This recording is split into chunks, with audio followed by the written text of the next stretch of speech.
சொத்து வழக்கில் வெளியான தீர்ப்பு குறித்து நடிகர் நடிகைகள் பலரும் தங்களுடைய கருத்துக்களை பதிவு செய்திருந்தனர். இது குறித்த ஒரு செய்தி தொகுப்பை இப்போது பார்க்கலாம்.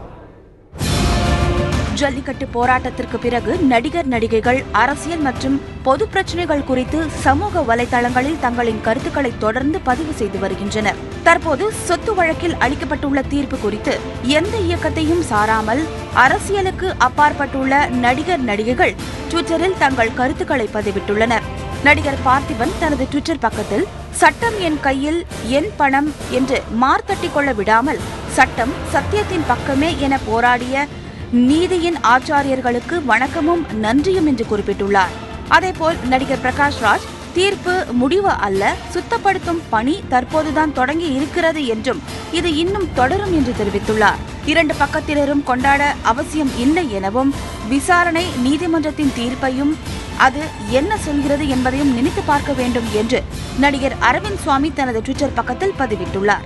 அதேபோல் நடிகர் சித்தார்த் 100,000 கோடிகளில் வருமானத்துக்கு அதிகமாக பல அரசியல்வாதிகள் நமது நாட்டில் சொத்து குவித்துள்ளனர் எனவும் அதில் சிலர் மட்டுமே ஊழல் செய்ததற்கான தண்டனையும் பெறுகின்றனர் என்றும் ட்விட்டர் பக்கத்தில் கூறியுள்ளார்.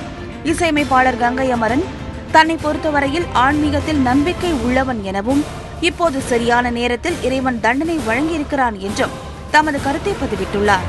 தீர்ப்பு குறித்து நடிகை கௌதமி நீதி ஜெயித்திருக்கிறது என்றும் நடிகை காயத்ரி ரகுராம் கடவுள் இருக்கிறார் என்றும் குறிப்பிட்டுள்ளனர். அதேபோல் காங்கிரஸ் செய்தி தொடர்பாளரும் நடிகையுமான குஷ்பு தமிழக மக்களுக்கு சிறந்த காதலர் தின பரிசாக இந்த தீர்ப்பை நீதிமன்றம் தந்திருக்கிறது எனவும் தமிழ்நாட்டின் குடிமகள் என்ற முறையில் இந்த தீர்ப்பினால் ஆறுதல் அடைந்திருக்கிறேன் எனவும் தெரிவித்துள்ளார்.